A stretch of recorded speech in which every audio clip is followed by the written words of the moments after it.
एक तरफ काठमांडू की सड़कें खून से लाल हैं तो दूसरी तरफ युवाओं की चीखें आसमान छू रही हैं। एक तरफ युवाओं के फैसले को लेकर सवाल उठ रहे हैं कि क्या पूर्व प्रधानमंत्री की पत्नी को मारना सही था। ये सवाल उठ रहे हैं कि मंत्रियों को नंगा कर मारना सही था, संसद भवन, राष्ट्रपति भवन, प्रधानमंत्री आवास को जलाना सही था। तो दूसरी तरफ उनकी वीर गाथाएं सुनाई जा रही हैं। यह कहा जा रहा है कि इतिहास की यह पहली क्रांति है जहां बिना किसी नेता के जेनजी ने सत्ता को हटा कर रख दिया। 36-38 घंटों में सरकार बदल कर रख दिया। सोशल मीडिया पर मीम्स और वीडियोस डालने वाली जेनजी आज क्रांति का प्रतीक बन चुकी है। दुनिया में कई जगह युवाओं को इंस्पायर कर रही है। वो सरकार जो सोशल मीडिया को बैन करके इन्हें कमजोर कर रही थी, जेनजी उसे सत्ता से ही उखाड़ फेंकती है। 38 घंटों के अंदर प्रधानमंत्री कुर्सी गर्त में समा जाती है। लेकिन सवाल यह है कि वो आंदोलन जो शांतिपूर्ण तरीके से शुरू हुआ था, वो कैसे असाधारण विद्रोह में तब्दील हो गया? क्या वजह रही? ये सवाल बड़ा महत्वपूर्ण है, क्योंकि जब आप जड़ में जाएंगे तो आपको दिखाई पड़ेगा कि वो जेनजी जो हाथों में तख्तियां लेकर प्रोटेस्ट कर रहे थे, वो जो कह रहे थे कि सोशल मीडिया को बैन ना कीजिए, वो आज उग्र थे। उनका गुस्सा उग्र था। और ये गुस्सा यूं ही नहीं था। ये 38 घंटे में जो सरकार बदली है, ये यूं ही नहीं है। इसमें भ्रष्टाचार भी है, बेरोजगारी भी है, भाई भतीजावाद भी है, जेनजी की खूनी जंग भी है। और ये सब मिलाकर उस नेपाल को जो कभी शांति का प्रतीक था, आज अस्थिरता में डाल दिया। नेपाल क्यों जला, कैसे जला, इसे अगर आपको समझना है तो 4 सितंबर से कहानी शुरू करना पड़ेगा, जब एक बैंड ने चिंगारी जलाई थी, बाद में जिसे पुलिस की गोलियों ने आग में तब्दील कर दिया। एक ऐसी आग जो आज नेपाल के हर जिले में जल रही है। एक ऐसी आग जिसमें झुलसकर पूर्व प्रधानमंत्री की पत्नी मर चुकी है। एक ऐसी आग जिसमें झुलसकर सारी सरकार बाहर हो चुकी है। और एक ऐसी आग जिसने नेपाल को अस्थिरता के दौर में डाल दिया है। इस कहानी को शुरू से शुरू करते हैं और ये समझते हैं कि नेपाल में जो बच्चे शांतिपूर्ण प्रदर्शन कर रहे थे, वो गुस्से में आकर अपने ही देश की संपत्ति को नुकसान क्यों पहुंचाने लगे। कहानी 4 सितंबर से शुरू होती है।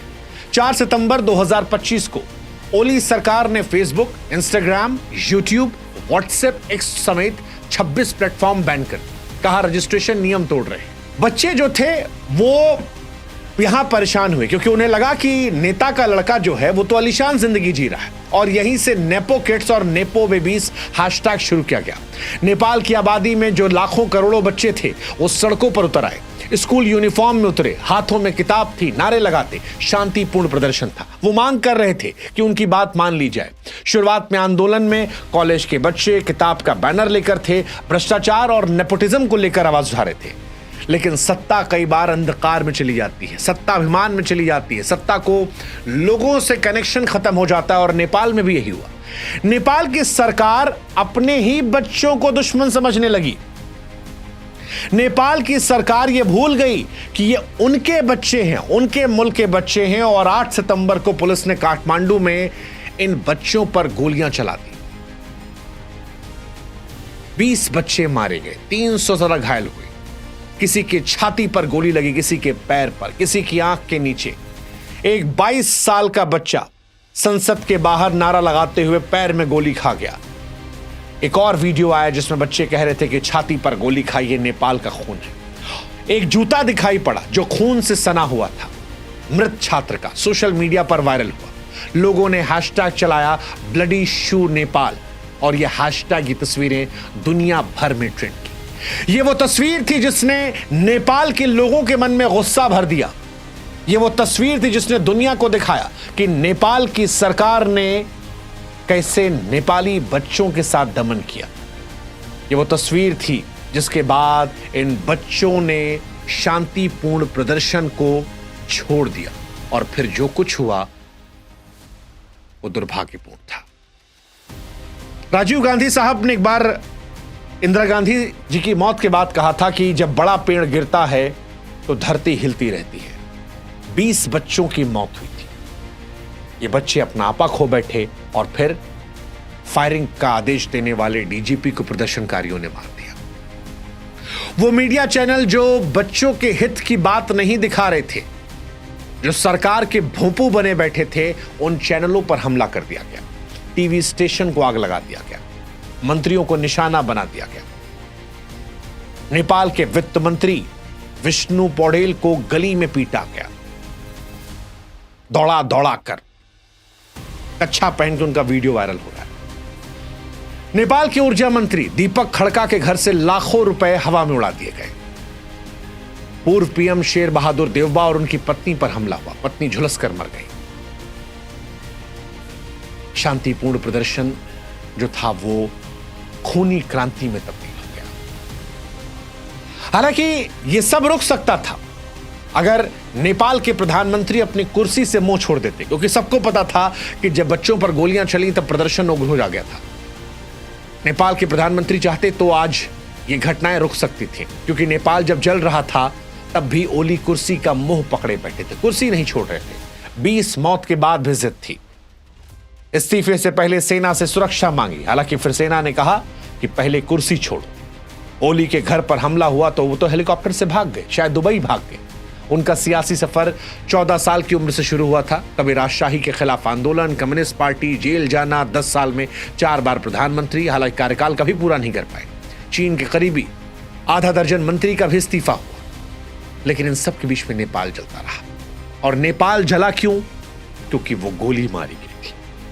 वो बच्चे जो हाथों में किताब तख्ती लेकर थे, उन्हें गोली मारी गई थी। बच्चे कहते रहे कि गोली पैर में लग सकती थी अगर मारना ही था। दूसरे तरीके अपनाए जा सकते थे, पानी की बौछार का इस्तेमाल था, लेकिन बच्चों को मारने कदम नेपाल ने उठाया। फिर बच्चों ने नेपाल को तबाह कर दिया। 13 एकड़ का राष्ट्रपति भवन कब्जे में लिया गया, सुरक्षा बलों से हथियार छीन लिए गए, घर फूंक दिया गया। पीएम हाउस जो था, ओली का घर, संसद, सब आग के हवाले कर दिया गया। सुप्रीम कोर्ट आग के हवाले कर दिया गया। एयरपोर्ट बंद है, ट्रांसपोर्ट ठप है, कर्फ्यू लगा है। ये कहा जा रहा है कि आर्थिक नुकसान जो है अरबों में है, लेकिन इन सबसे ऊपर ये सब तो दोबारा भी ठीक हो जाएगा। वो 20 निर्दोष जिंदगियां कहां से आएंगी? अस्पताल घायलों से भरे हैं, पर्यटन व्यवस्था ठप है और युवा कह रहे हैं ये सत्ता को बदलने की कीमत है। हालांकि गोली के साथ साथ कहानी और भी आती है, भाई भतीजावाद की, नेपो किड्स की। नेपाल में बीते कई समय चल रहा है कि नेपाल में नेताओं के बच्चे मौज काट रहे हैं। सोशल मीडिया पर दिखाई पड़ता है, प्राइवेट जेट में घूमते हैं, विदेशी कारों में चलते हैं, महंगे वेकेशन जाते हैं। नेपो किड, नेपो बेबी, ये लगातार ट्रेंड हो रहे थे। 20 अमीरों के पास संपत्तियां हैं, 56%। युवा चिल्लाए कि हमारे टैक्स पर ये मौज काटते हैं, और यहीं से कहानी पलट गई। भ्रष्टाचार जो था उसमें आग में घी का काम कर गया। ट्रांसपेरेंसी थी नहीं। नेपाल जो है वो दक्षिण एशिया का सबसे भ्रष्ट देश है। 2021 में बंदूक घोटाला 54,600 करोड़, 2023 में ओरिएंटल कोऑपरेटिव घोटाला 13,600 करोड़, 24 में कोऑपरेटिव घोटाला 69,600 करोड़।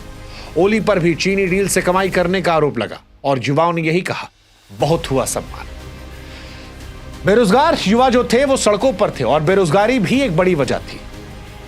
लगातार यहां से पलायन जो है एक बहुत बड़ी समस्या है, और उस पलायन के बीच में जब आपने सोशल मीडिया बैन किया तो प्रदर्शन सड़कों पर उतरा, और उसके बाद जब आपने गोलियां चला दी तब वो दमन की पराकाष्ठा को पार कर गया। इसलिए आज जब आपको नेपाल की तस्वीरें देखकर गुस्सा आ रहा है कि वहां पर मंत्रियों को दौड़ाकर पीटा क्यों गया, कई घटनाएं ऐसी हुई जो बड़ी दुर्भाग्यपूर्ण है। हिंसा, नेपाल के बच्चों को भी समझना पड़ेगा कि किसी चीज का समाधान नहीं है, लेकिन फिर आपको यह भी देखना पड़ेगा कि 20 बच्चों को मार दिया गया।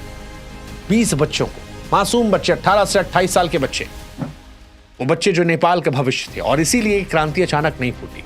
भाई भतीजावाद, भ्रष्टाचार, बेरोजगारी, सोशल मीडिया बैन, और फिर खून से लथपथ सड़कें, खून से सना जूता नेपाल की जो हकीकत को दिखा रहा था, वहां से इन घटनाओं ने सत्ता को हिलाया।